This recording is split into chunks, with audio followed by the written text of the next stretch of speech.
எல்லாருக்கும் வணக்கம். நான் ஏற்கனவே அந்த இன்ட்ரோ வீடியோவில் சொல்லியிருந்த மாதிரி தான். ஸோ ஃபர்ஸ்ட் இன்றைக்கி ஃபிசிக்கல் பேராமீட்டர்ஸில் சஸ்பெண்டட் சாலிட்ஸ் பற்றி பார்க்கலான் இருக்கோம்.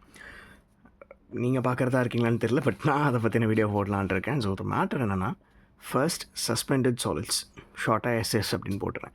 இந்த சஸ்பெண்டட் சாலிட்ஸ் அப்படிங்கிறது நீங்கள் கேள்விப்பட்டிருக்க மாட்டீங்க, but rather you would have heard a new some other term refer to as total solids. இதை தான் நம்ம அதிகமாக கேள்விப்பட்டிருப்போம். சஸ்பெண்டட் சாலிட்ஸ் நம்ம அதிகமாக யோசிச்சிருக்க மாட்டோம், கேள்விப்பட்டிருக்கவும் மாட்டோம். இந்த மேட்டர் என்னென்னா, this total solids is comprised of suspended solids plus dissolved solids. Suspended solids plus dissolved solids. Suspended சாலிட்ஸும் dissolved solidsயும் ஒன்று சேர்த்தது தான் இந்த டோட்டல் சாலிட்ஸ். சஸ்பெண்டட் சாலிட்ஸ் அப்படிங்கிறது சாலிட்ஸ் ஜென்ரலாக அவங்க என்ன சொல்லுவாங்கன்னு பார்த்தீங்கன்னா, greater than 30 இல்லை. மேட்டர் என்னென்னா, சஸ்பெண்டட் சாலிட்ஸ் அப்படிங்கிறது the particles which are suspended in the water. இந்த சஸ்பெண்டட் சாலிட்ஸ் வந்து some suspended solids which are larger in size can be visible to the naked eye, but the thing is, dissolved solids வந்து நம்மளால் பார்க்க முடியாது. Dissolved solids are dissolved into the water sample, so we can't visually see the dissolved solids, and suspended solids can be seen through eyes, but all the suspended solids cannot be seen. பெரிய size suspended சாலிட்ஸாக இருந்துச்சுன்னா உங்களால் பார்க்க முடியும். அதே மாதிரி இந்த suspended solids ஏன்டா நீ ஃபிசிக்கல் பேராமீட்டரில் பேசுகிற அப்படின்னு கேட்டிங்கன்னா, டிசால்வ் சாலிட்ஸ் கூட தானே இருக்குது, அது ஏன் நீ ஃபிசிக்கல் பேராமீட்டர் சொல்லும்போது சொல்லலை அப்படின்னு பார்த்தீங்கன்னா, suspended solids can only alter the physical parameters. Suspended solids இருக்குது அப்படிங்கிறதுனால என்னோடய ஃபிசிக்கல் அந்த வாட்டரோட குவாலிட்டி தான் மாறுமே தவிர வாட்டரோட கெமிக்கல் குவாலிட்டி மாறாது. அப்படி சப்போஸ் வாட்டரோட கெமிக்கல் குவாலிட்டி மாறுச்சு அப்படின்னா அதுக்கு யார் காரணமாக இருப்பாங்க அப்படின்னு பார்த்தீங்கன்னா, dissolved solids. Suspended solids will alter the physical nature, whereas the dissolved solids, since they are dissolved in water, they will alter the chemical properties. சரியா? அதனால தான் நான் கெமிக்கல் ப்ராப்பர்ட்டி பற்றி நம்ம பேசுவோம்ல, ஃபிசிக்கல் முடிச்சுட்டு கெமிக்கல் பற்றி பேசும்போது நம்ம dissolved solids பற்றி கண்டிப்பாக பேசுவோம்.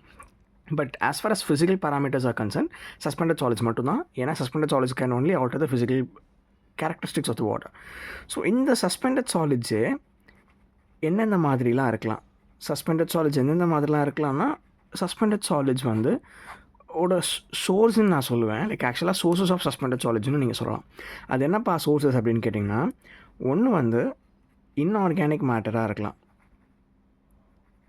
இன்ஆர்கானிக் மேட்டர் இதை சோர்ஸஸ்ன்னு சொல்கிறத விட சஸ்பெண்டட் சாலிட்ஸ் எடுத்துக்கிற உருவம்னு சொல்லலாம். சரியா? Suspended solids can be inorganic, can be organic, or they can be volatile liquids. Volatile or immersive liquids. First inorganic matter அப்படிங்கிறது என்னென்ன? ஆர்கானிக் மேட்டர் அப்படின்னு நீங்கள் எதை சொல்வீங்கன்னு பார்த்தீங்கன்னா, ஒரு மெட்டீரியலில் ஒரு சப்ஸ்டன்ஸில் கார்பன் இருந்துச்சுனாலே அது ஆர்கானிக் மேட்டர் அப்படின்னு நான் சொல்வேன். சப்ஸ்டன்சஸ், ஏன்னா நீங்கள் எந்த ஒரு ஆர்கானிக் மெட்டீரியல் எடுத்துக்கிட்டாலும் அதில் கார்பன் இருக்கும். ஸோ கார்பன் இல்லாட்டினா அது வந்து இன்ஆர்கானிக் சப்ஸ்டன்ஸ். ஸோ இந்த இன்ஆர்கானிக் சப்ஸ்டன்சஸ் மேட்டரில் என்ன மாதிரி இருக்கலாம்?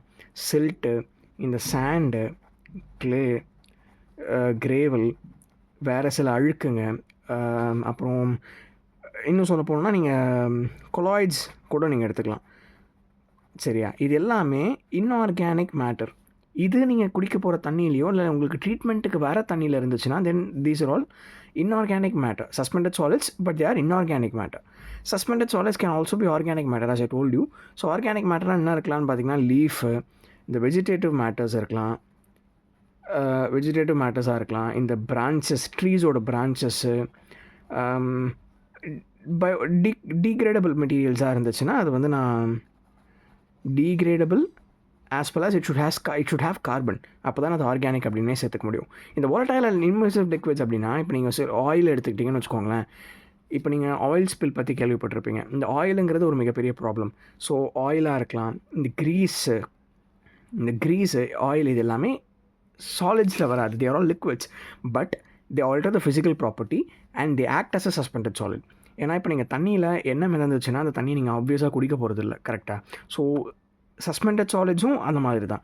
When suspended solids is present, it alters the physical nature and makes you not to drink or consume that particular water, right? So suspended solids வந்து இம்மிசிவ் ஒரு volatile ஒரு இம்மிசிவ் லிக்விட்ஸாக இருக்கலாம், organic மேட்டராக இருக்கலாம், தண்ணியில் மிதக்கக்கூடிய சப்ஸ்டன்சஸ் பற்றி பேசிகிட்டு இருக்கோம். அதுதானே சஸ்பெண்டட் சாலிட்ஸ். சஸ்பெண்ட்னா என்னது? மிதந்துக்கிட்டு இருக்க அப்படின்னு அர்த்தம். ஸோ இன்ஆர்கானிக்காக இருந்துச்சுன்னா அந்த மண், இந்த கிளே, கிரேவல், ஜெல்லி அந்த மாதிரி ஏதாவது ஒரு இன்ஆர்கானிக்கான அழுக்கு இருக்கலாம். சரியா? இப்போ இந்த சஸ்பெண்டட் சாலிட்ஸில் இவ்வளோ விஷயம் நம்ம பார்த்துறோம். Total solids is composed of suspended and dissolve solids. Suspended சாலிட்ஸ் தான் ஃபிசிக்கல் ப்ராப்பர்ட்டிஸை சேஞ்ச் பண்ணும். Dissolve solids chemical properties change பண்ணுறதுனால நான் அதை கெமிக்கல் பேராமீட்டரில் எடுத்துகிட்டு போய் வச்சிருக்கேனே தவிர ஃபிசிக்கல் பேராமீட்டர்ஸ் பற்றி நான் படிக்கும்போது I am concern only about suspended solids. இந்த suspended solids it can take various forms. இது volatile லிக்விட்ஸாக இருக்கலாம், like oil and grease. Organic சப்ஸ்டன்சஸாக இருக்கலாம், like leaf, vegetative matters, branches, degradable items, fibres, organic fibres. இது எல்லாமே ஆர்கானிக் சப்ஸ்டன்சஸாக இருக்கலாம். இன்ஆர்கானிக் மேட்டராக இருந்துச்சுன்னா suspended solids if it is present in inorganic state then it can be silt, sand, clay, gravel, colloids. These are all suspended solids உடைய வேறு ஒரு சில விஷயங்கள். இப்போ இந்த சஸ்பெண்டட் சாலிட்ஸ்னால் என்னென்னு சொல்லிட்டேன், அதோட அவுட்லுக்கும் கொடுத்துட்டேன். ஸோ சஸ்பெண்டட் சாலிட்ஸை எப்படி நம்ம கண்டுபிடிக்கலாம் அப்படின்னு பார்த்தீங்கன்னா, the process that is involved in suspended solids identification or the measurement of suspended solids. How can it happen அப்படின்னு கேட்டிங்கன்னா, this is a water sample and இந்த வாட்டர் சாம்பிளில் எனக்கு சஸ்பெண்டட் சாலிட்ஸ் இருக்குது அப்படின்னு எனக்கு தெரியும். ஸோ வாட்டரோட boiling point, you all know வாட்டரோட boiling point is 100 degrees Celsius. So when I heat water to 100 degrees Celsius, it becomes water vapor. But the thing is, I am going to heat this sample to 104 degrees Celsius. Okay. In the 104 degrees Celsius நான் heat பண்ணும்போது majority of water will get evaporated, வேப்பராக மாறிடும். And the what do you call ரெசிடியூன்னு சொல்ல முடியாது, அந்த concentrate இருக்கும்ல. இப்போ இதில் வந்து நீங்கள் தண்ணி ஆட் பண்ணிங்கன்னா திரும்பி உங்களுக்கு பழைய நிலைமை வந்துடும். அந்த மாதிரி சொல்லுவோம். இப்போ இந்த பொமக்ரானேட் ஜூஸஸ் எல்லாமே the juices that you drink or consume has concentrate and it is diluted. சரியா? ஒரிஜினலாக பொமக்ரானேட்டோட எசன்ஸ் வந்து ஒரு 2% தான் இருக்கும். அது தண்ணி ஊற்றி ஒரு 100%க்கு மாற்றி வச்சுருக்காங்க. சரியா? அந்த மாதிரி தான் when I heat this to 104 degrees Celsius, water gets evaporated and a small amount of water still remains here. அதில் எனக்கு டோட்டல் சாலிட்ஸ் கண்டிப்பாக இருக்கும். கண்டிப்பாக வாட்டர் இருந்துச்சுன்னா அதில் சஸ்பெண்டட் சாலிட்ஸும் இருக்கும், டிசால்வ் சாலிட்ஸும் இருக்கும் இல்லையா? ஸோ எனக்கு இந்த டோட்டல் சாலிட்ஸை நான் இங்கே தண்ணி கொஞ்சம் எவாபரேட் ஆகணுன்னே இங்கே ஒரு கண்டென்ஸ்டு ஃபார்மாக இங்கே இருக்கும். ஸோ இந்த தண்ணி கொஞ்சம் தண்ணியும் டோட்டல் சாலிட்ஸும் இருக்கிறத நான் ஒரு ஃபில்டரில் பாஸ் பண்ணுறேன். ஃபில்டரில் பாஸ் பண்ணும்போது அந்த ஃபில்டர் என்ன மாதிரி இருக்குது அப்படின்னு பார்த்தீங்கன்னா, அதோட போர் டயாமீட்டர் வந்து 0.045 மைக்ரோமீட்டர் டு 2 மைக்ரோமீட்டர் போர்ஸ் இருக்கக்கூடிய ஃபில்டர்ஸ். அந்த ஃபில்டர்ஸில் பாஸ் பண்ணும்போது நான் ஃபில்டரபிள் அப்படின்னு சொல்கிற மாதிரி ஒரு சிலது ஃபில்டர்லேயே தங்கிடும், ஃபில்டரில் பாஸ் பண்ண முடியாது. ஒரு சிலது ஃபில்டரில் பாஸ் ஆகி அந்த கொஞ்சமாக இருக்கிற தண்ணியாக போய் சேர்ந்துடும். ஸோ நான் ஹீட் பண்ண இந்த 104 degrees Celsius ஹீட் பண்ண இந்த சாம்பிளை நான் திரும்பி ஒரு ஃபில்டர் வழியாக பாஸ் பண்ணும்பொழுது இந்த ஃபில்டர் பண்ணப்பட்டதெல்லாம் உள்ளே போயிடும். ஃபில்டர் பண்ணப்படாததெல்லாம் non filterables which stay in the filter itself. இந்த நான் ஃபில்டரபிள்ஸ் இருக்குல்ல, தீஸ் ஆர் சஸ்பெண்டட் சாலிட்ஸ். இந்த சஸ்பெண்டட் சாலிட்ஸ் மேலே தங்கினது போக மீதி உள்ளே போச்சு பார்த்தியா, அது வந்து டிசால்வ் சாலிட்ஸ். சரிங்களா? ஸோ இந்த விஷயம் என்னென்னா, இப்போ இந்த suspended solids and dissolve solids எனக்கு தெரிஞ்சு போச்சு. கண்டிப்பாக இந்த சஸ்பெண்டட் சாலிட்ஸ்லையும் கொஞ்சம் தண்ணி இருக்கும், இந்த டிசால்வ் சாலிட்ஸ்லையும் கொஞ்சம் தண்ணி இருக்கும். ஸோ அதை நான் திரும்பி இந்த சஸ்பெண்டட் சாலிட்ஸ் ஃபில்டர் இருக்குல்ல, அந்த ஃபில்டருக்கு மேலே இருக்கிறத தனியாக எடுத்து 104 degrees Celsius ஹீட் பண்ணுறேன். இங்கே டிசால்வ்டு ஃபார்மில் இருக்கக்கூடிய அந்த வாட்டரையும் 104 degrees ஹீட் பண்ணும்போது எனக்கு பியூர் சஸ்பெண்டட் சாலிட்ஸ் கிடைக்குது. இந்த டிசால்வ் ஆகிருக்கிறத ஹீட் பண்ணும்போது எனக்கு பியூர் டிசால்வ்டு சாலிட்ஸ் கிடைக்குது. இதை வச்சு I can find out the presence or absence of suspended solids. Suspended solids நீ கண்டுபிடிக்கிற அப்படிங்கிறல்ல, அதுக்கான பிரின்சிபல் என்ன அப்படின்னு கேட்டிங்கன்னா, உங்கள் செமஸ்டர் எக்ஸாம்ஸில் கேட்டாங்கன்னா கூட you can say the principle that I use is gravimetric technique. Gravimetric technique use பண்ணி தான் நான் இந்த ஹோல் ப்ராசஸுமே நான் நடத்திக்கிட்டு இருக்கேன். இந்த கிராவியோமெட்ரிக் டெக்னிக் யூஸ் பண்ணி நடத்துறதுக்கு எனக்கு ஒரு அப்பாரட்டஸ் தேவையில்ல இந்த சஸ்பெண்டட் சாலிட்ஸ் கண்டுபிடிக்கிறதுக்கு. அந்த அப்பாரட்டஸ் பேர் என்ன அப்படின்னு கேட்டிங்கன்னா, மஃபிள் ஃபர்னஸ். சரியா? இப்போ நான் இங்கே சொன்னல பீக்கர்னு நான் சொல்லிட்டு இருந்தேன்ல, இது எல்லாமே நம்ம மஃபிள் ஃபர்னஸில் வச்சு பண்ணிகிட்ருப்போம். ஸோ இது ஃபர்ஸ்ட் ப்ராசஸ். எதுக்கு? சஸ்பெண்டட் சாலிட்ஸும் டிசால்வ் சாலிட்ஸும் நான் பிரித்து என்னால் எடுத்துக்க முடியும். செகண்ட் திங், இப்போ இந்த வேப்பர் ஃபார்மில் இருக்குன்னு சொன்னேன்ல 104 டிகிரி செல்சியஸ்க்கு ஹீட் பண்ணது போக எனக்கு இங்கே ஒரு கான்சன்ட்ரேட்டடான ஒரு ஒரு ஒரு ஒரு லிக்விட் இருக்கும்ல, அந்த லிக்விடை நான் 104லாம் ஹீட் பண்ணல, டேரெக்டாக 550 to 650 டிகிரி செல்சியஸ் ரொம்ப வெரி ஹை ஹீட் பண்ணும்பொழுது இதில் இருக்கிற ஆர்கானிக் சப்ஸ்டன்சஸ் எல்லாமே வேப்பரைஸ் ஆகிடும், இன்ஆர்கானிக் சப்ஸ்டன்சஸ் மட்டும்தான் தங்கியிருக்கும். So when I heat this, organic substances get vaporized and only inorganic substances gets settled. So இந்த இன்ஆர்கானிக் சாலிட்ஸை நான் கண்டுபிடிக்கணும் அப்படின்னா எனக்கு ஒன்றுமே இல்லை, இங்கேருந்து நான் 104 டிகிரி செல்சியஸ்லாம் ஹீட் பண்ணாமல் டேரெக்டாக 550 டிகிரிலேருந்து 650 டிகிரிக்கு ஹீட் பண்ணால் எனக்கு இன்ஆர்கானிக் சாலிட்ஸ் கிடச்சிரும். சரியா? ஸோ ஆர்கானிக் சாலிட்ஸ் ஆர் வேப்பரைஸ்டுன்னு சொன்னேன்ல, they are also refer to as volatile solids. Solids that can vaporize under high temperatures are referred to as volatile solids, and inorganic solids எல்லாமே நான் நான் volatile solidsன்னு சொல்லுவேன். இப்போ organic solids R volatile solidsன்னு சொல்கிறியப்பா அப்படின்னு கேட்டிங்கன்னா அப்படி கிடையாது. நீங்கள் அப்படியும் வச்சுக்கலாம், உலகத்தில் இருக்கிற ஆர்கானிக் சாலிட்ஸ் எல்லாமே volatile solids தான், பட் உலகத்தில் இருக்க எல்லா volatile solidsம் ஆர்கானிக் சாலிட்ஸான்னு கேட்டிங்கன்னா கிடையாது. நான் திரும்பி சொல்கிறேன், புரிஞ்சுக்க முடியுதான்னு ட்ரை பண்ணுங்கள். All organic solids can be called as volatile solids, but not all volatile solids are organic solids, right?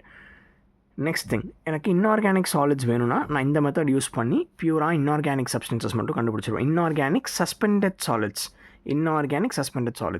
ஏன்னா இங்கே நம்ம பேசிகிட்டு இருக்க மொத்தமுமே வந்து சஸ்பெண்டட் சாலிட்ஸ் வச்சு தான் இருக்குது.